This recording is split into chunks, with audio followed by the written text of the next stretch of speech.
जंगल के किनारे एक छोटी सी गांव के बाहर भगवान शिव का प्राचीन मंदिर था। उसके ठीक सामने एक विशाल बरगद का पेड़ खड़ा था। उस पेड़ पर एक तोता और एक मैना बड़े प्रेम से रहते थे। वे दोनों रोजाना भगवान शिव की पूजा पाठ करते और उनकी भक्ति में पूरी तरह लीन रहते थे। एक दिन मैना ने तोता से कहा, हे स्वामी, मेरे मन में कई दिनों से दो प्रश्न उठ रहे हैं। आज मैं तुमसे इन दोनों प्रश्नों के उत्तर जानना चाहती हूँ। मेरा पहला प्रश्न है कि इस संसार में सबसे बड़ी शक्ति कौन सी है जो मृत्यु को भी हरा दे, और मेरा दूसरा प्रश्न है कि सबसे बड़ा दान क्या है। मैना की इन बातों को सुनकर तोता कहने लगा कि हे प्रिय, मैं तुम्हें मेरी प्रत्यक्ष देखी हुई एक घटना सुनाना चाहता हूँ। उस घटना को सुनने के बाद तुम्हें तुम्हारे दोनों प्रश्नों के उत्तर मिल जाएंगे। प्राचीन समय की बात है। एक स्वर्ण नाम का शहर हुआ करता था। उस शहर में एक राजा का मंत्री था जिसका नाम था रणवीर। एक दिन रणवीर भ्रमण करने के लिए घर से घोड़ा लेकर निकला। घूमते घूमते रणवीर को प्यास लगने लगी। थोड़ा आगे चलने पर उसे एक पानी का प्याऊ दिखाई दिया। फिर उसने वहां जाकर पानी पिया और अपने घोड़े को भी पानी पिलाया और थोड़ी देर वहीं बैठकर विश्राम किया। विश्राम करते हुए रणवीर ने देखा कि वहां बहुत से यात्री आ रहे थे और जा रहे थे और पानी पीने के बाद बड़ा आशीर्वाद दे रहे थे। वे यात्री कह रहे थे कि बहुत ही अच्छा काम कर रहा है ये पानी पिलाने वाला। पानी पिलाने वाले को भगवान हमेशा प्रसन्न रखे, ये आशीर्वाद राहगीर देते जा रहे थे। इस बात को रणवीर सुन रहा था। रणवीर सोचने लगा कि मैं भी एक प्याऊ खोलूंगा और वहां हर राहगीर को पानी पिलाऊंगा। ये सोचकर रणवीर अपने घर चला आया और अपने पिताजी से कहने लगा, पिताजी, मुझे किसी काम के लिए आपकी मदद चाहिए। मंत्री कहने लगा, कहो बेटे, क्या काम है। तब रणवीर ने कहा, पिताजी, मैं पानी पिलाने के लिए एक प्याऊ खोलना चाहता हूँ। तो मंत्री कहने लगा, हमारे घर में क्या कमी है, हम एक प्याऊ खुलवा देंगे और उस पर एक नौकर भी रखवा देंगे। तो रणवीर उस मंत्री से कहने लगा, नहीं पिताजी, मैं अपने हाथों से पानी पिलाऊंगा। अब पिता पुत्र की बात मान लेता है और रणवीर के लिए पानी की प्याऊ की व्यवस्था करवा देता है। अब रणवीर एक ऐसे स्थान पर प्याऊ बना लेता है जहां दूर दूर तक कहीं पानी की व्यवस्था नहीं थी। वहां उस रास्ते पर जितने भी राहगीर आते, पानी पीकर आगे बढ़ जाते। फिर एक दिन क्या होता है कि चार यम के दूत एक मनुष्य की आत्मा को लेकर रणवीर के पड़ोसी गांव से जा रहे थे। यमदूत ने देखा कि एक प्याऊ बनी है तो वह चारों अपना वेश बदलकर उस प्याऊ पर पहुंचते हैं। वहां जाकर उन्होंने पानी पिया। पानी पीने के बाद चारों यमदूत उस आत्मा को लेकर यमलोक चले जाते। उसके बाद जब भी ये यमदूत उस क्षेत्र में आते तो यमदूत उस रणवीर की प्याऊ पर पानी पीकर जाते। फिर एक दिन रणवीर ने जब उन्हें देखा तो कहने लगा, भाई, तुम 4 दिन पहले भी आए थे, आप कहाँ जा रहे हो और तुम कौन हो। तब वह चारों यमदूत कहने लगे कि भाई, हम व्यापार करते हैं और इस रास्ते से 2-4 दिन में आते जाते रहते हैं। तब रणवीर उनकी बातों पर विश्वास कर लेता है और फिर रणवीर उन चारों का हर बार की तरह स्वागत करता है, मीठा और ठंडा पानी पिलाता है। और धीरे धीरे समय बीतने लगा और अब भी वह यमदूत वहां आते तो रणवीर उन्हें पानी पिलाता। अब चारों यमदूत रणवीर के मित्र बन गए।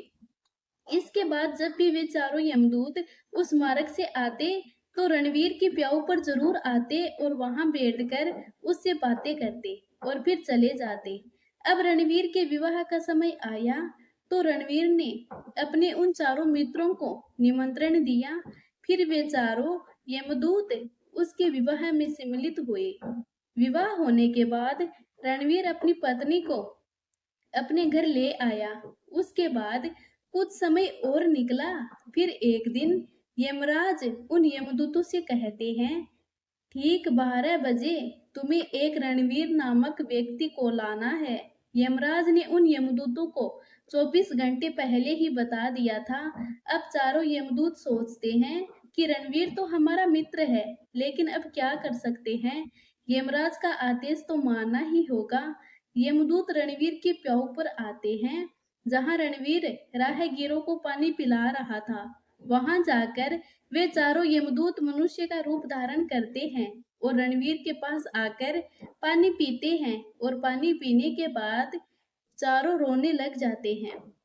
तब रणवीर उन्हें रोता देखकर उनसे पूछता है, हे मित्र, तुम क्यों रो रहे हो?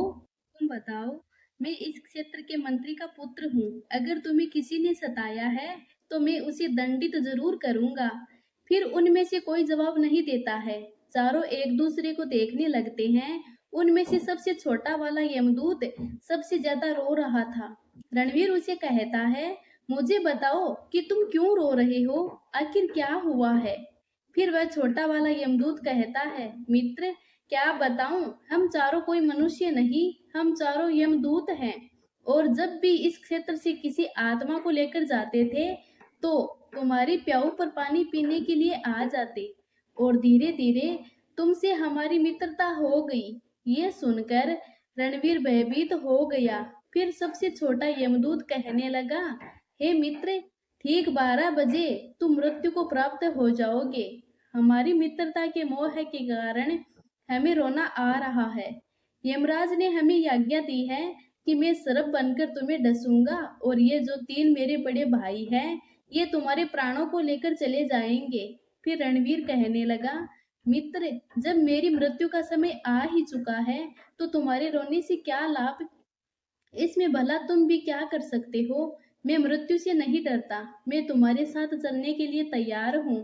फिर छोटा यमदूत कहता है, मित्र, सबसे ज्यादा इसने तुमसे मैं ही करता हूँ, परंतु क्या करूँ, संयोग बस से मुझे ये जिम्मेदारी मिली है कि मैं तुम्हें डसूंगा और तुम्हारी मृत्यु मेरे हाथों से होगी।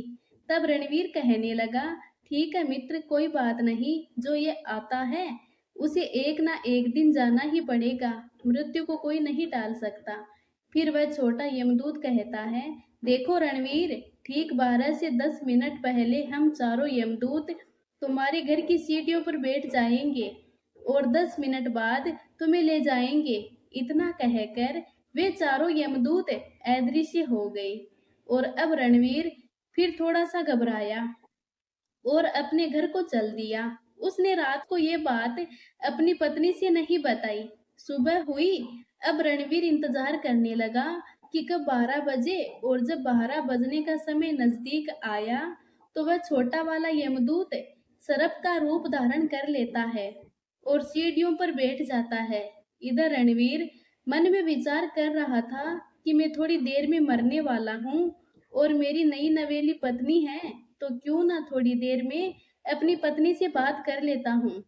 और ये सोचकर वह ऊपर के कमरे में जाने लगता है। अब उसे ऊपर जाने के लिए सीढ़ियों से होकर जाना था, जिस पर वह सर्प बैठा हुआ था। जब रणवीर ने सर्प को बैठे हुए देखा तो रणवीर ने उसे पहचान लिया और उससे कहने लगा, हे मित्र, तुम मुझे डस लेना, मैं कहीं नहीं जा रहा, बस मैं आखिरी बार अपनी पत्नी से मिल लेता हूँ। तभी सर्प कहता है, मित्र, मैं तुझे जरूर डसूंगा, पर जब 12 बजने में 10 मिनट शेष रहेंगे तब। जब सर्प और रणवीर आपस में बातें कर रहे थे तो रणवीर की पत्नी ने उन्हें देख रही थी और उनकी बातें सुन रही थी। रणवीर की पत्नी एक पतिव्रता स्त्री थी। उसका पतिव्रत धर्म उजागर हो गया और वह ईश्वर से प्रार्थना करने लगी कि हे ईश्वर, मेरे विवाह को अभी 10 दिन का समय भी नहीं हुआ है और ये क्या घटित होने वाला है।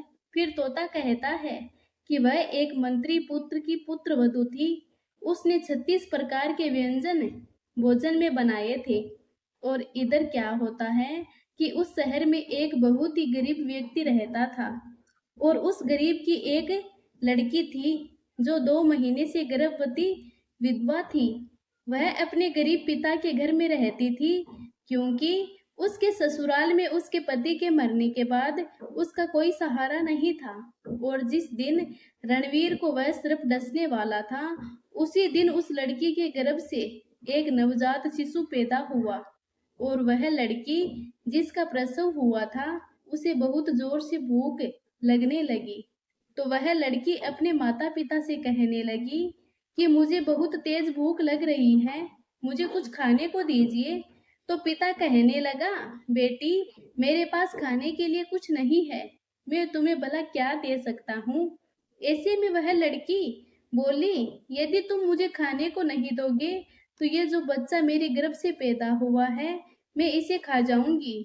फिर तोता कहता है, हे मैना, प्रसूति के समय की भूख बहुत ही तेज होती है। जब उस गरीब व्यक्ति ने ये बात लड़की के मुंह से सुनी कि मैं इस बच्चे को खा जाऊंगी, तो वह पिता कहने लगा कि बेटी, तुम रुको, मैं जाता हूँ। अगर कोई कुछ दे देगा तो मैं खाने के लिए अवश्य लेकर आ जाऊंगा।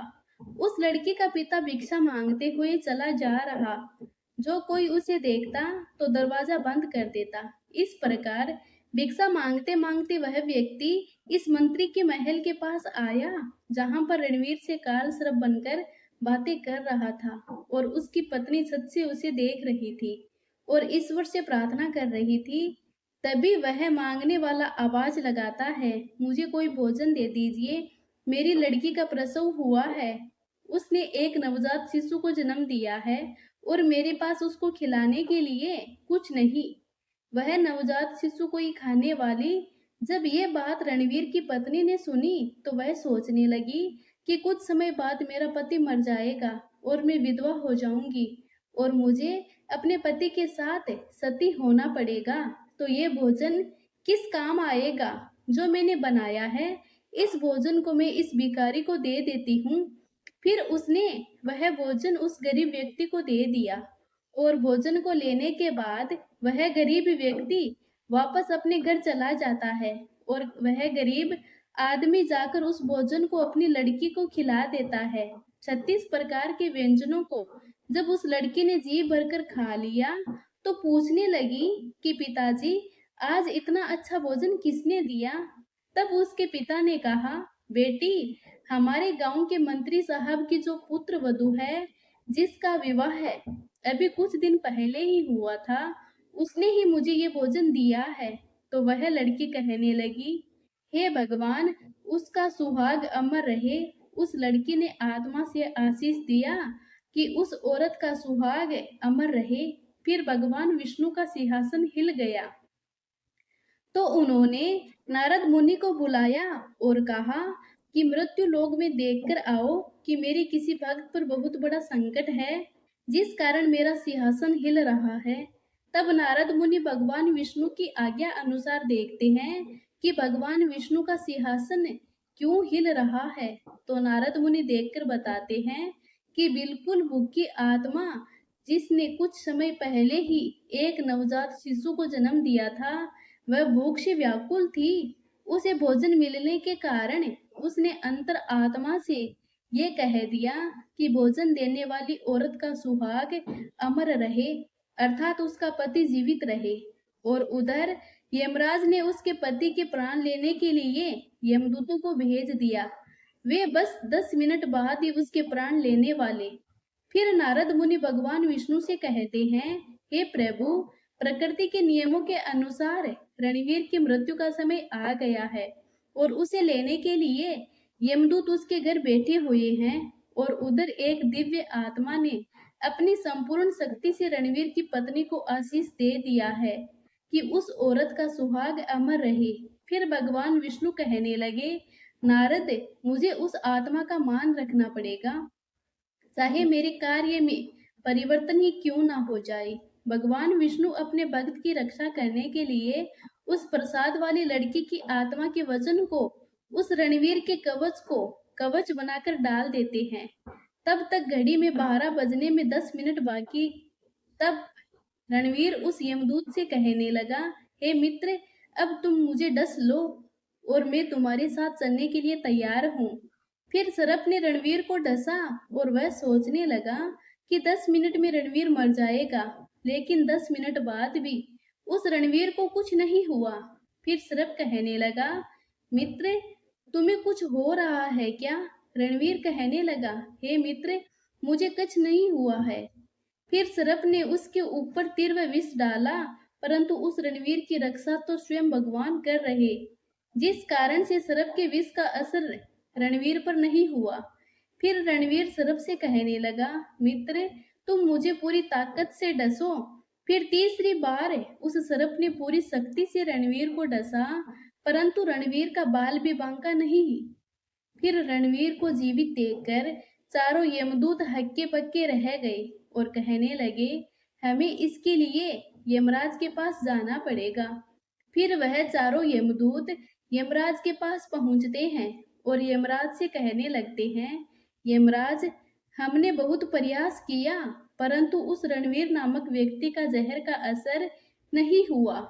यमराज ने अपनी दिव्य दृष्टि से देखा कि उस रणवीर के शरीर से 3 जगह से रक्त बह रहा है, लेकिन रणवीर को कुछ नहीं हुआ।